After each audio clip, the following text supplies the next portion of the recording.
All right. All right, I'm here with writer, director, editor Dave Boyle, and star co-writer, musician Goh Nakamura of Daylight Savings. We met last year here at the South by Southwest Film Festival, where your film was having its world premiere. Again, your previous film, Surrogate Valentine, premiered here last year, and we met at the same time. You've, or maybe not you, but somebody has billed this as somewhat of a sequel to that movie. Oh yeah.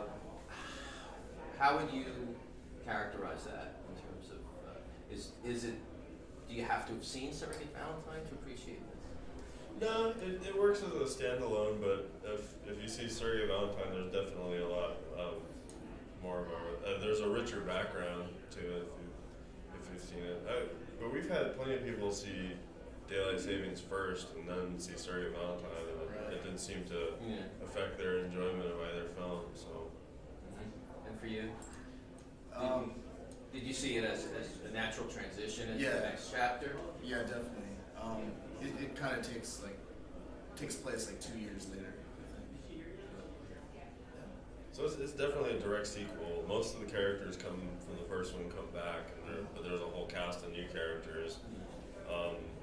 But at the same time, we never wanted it to be one of those things where you're going to be lost if you haven't seen the first one. Right. Well, why don't you give us a little synopsis of what the film's about?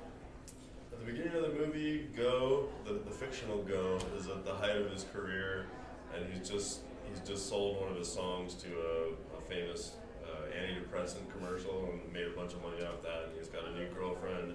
Life is good, but then all of a sudden his life falls apart right before he's supposed to go on tour when his girlfriend breaks up with him, and he kind of spins into a tailspin. And so the movie's about the first week after the breakup and all the crazy stuff that he does when he's kind of in this vortex. Right. And it turns into a road movie. Yep. And it's in black and white. Talk about that decision. Well, the first one was in black and white. It didn't feel right to do it in color. I mean, I love black and white, and it felt like, this kind of heightened reality of this world felt a little bit better to me in black and white. And the producers of The Artist, they saw Surrogate Valentine, and they said, you know what? Yeah. I mean, the first one, we definitely took at least our visual cues from movies like A Hard Day's Night and Don't Look Back, where it's very loose, and we shot it in kind of a very 60s style, whereas this one, we shot it in scope, and it was kind of, I saw it more as like a 50s aesthetic, like Jailhouse Rock or something. It was much more composed. We didn't do as much kind of handheld documentary style stuff. And it's not really dated. It's somewhat generic. It could be any time period. Yeah, to a certain extent. There's some moments where I thought it could be like a 50s movie. Yeah, except when the characters are talking to each other on Skype. But other than that, yeah. Now, Goh, I asked you the same question a year ago, so definitely deja vu. You're playing yourself, but you're not. Yeah. You are a character with the same name as you. So, how much of Goh is in Goh? 50% me, 50% him, maybe. Last year, yeah. I mean, I'm definitely a different character in this movie than the first. I think there's probably more fiction in this one than there was in the first one. In the first movie, his character was really just kind of he's just kind of there, kind of reacting to his surroundings. Whereas this one, we're really trying to sort of get inside the head of the fictional Goh and take him into a darker place. So.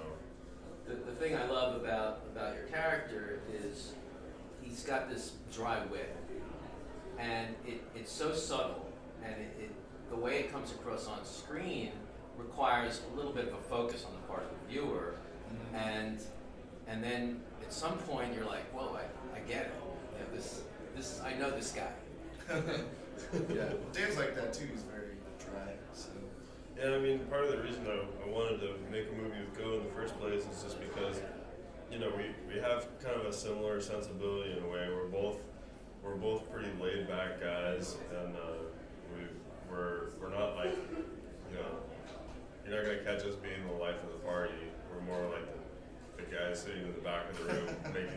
making sarcastic comments and just joking around kind of thing than we are with the people in the front. So I kind of got that feeling, and I want to bring in, mention Michael Lerman here, because I'm from Philly, and I know Michael very well through the Philadelphia Film Festival, and he produced Sergeant Valentine, and he's a producer on this, but he's also has a writing credit. I sort of imagine you guys just sitting around a table, right, all throwing out ideas. What about this? What about that? Is that how it went? How did the writing process? yeah, I mean that's pretty much the way it went. I don't think there was a single time when all four of us were sitting around a table, but you know, we're making the movie with such a tight time frame that it really required that many people working on it all the time just in order to get it done. And so we would trade ideas via text or via Skype, or you know, sometimes we'd get on a Skype or on a phone conference call with all four of us and talk about how things were going.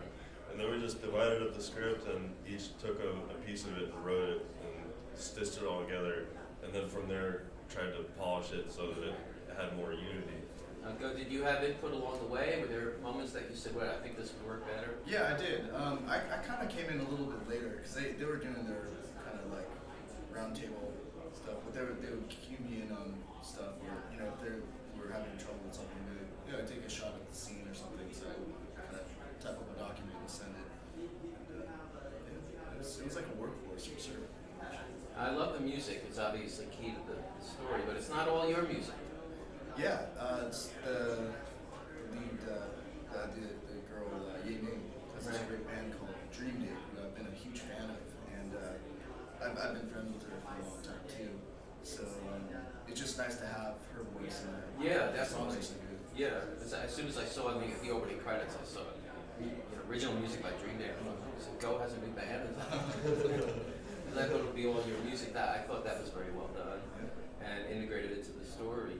Can you maybe talk about the technical issues of shooting black and white? I know there are probably viewers who would see that and think, oh, that's easy. You don't have to light it as much. You don't have to worry about time of day and color timing, obviously. But it is not. It's not as easy as it looks. No, yeah, your sense of composition really has to change in a lot of ways, just because you know, in color cinematography, you rely on colors to give the background and the character separation. You know, if somebody, for example, right here, if I was to shoot you against this wall, it'd be fine. But in black and white, you know, we've got a blue shirt against a sort of dark blue curtain in the back. That's not gonna work. And the same thing when we were shooting a lot of exterior stuff out in San Juan Batista. It's really easy for people to get lost in backgrounds that in color would seem fine, but in black and white seem really cluttered.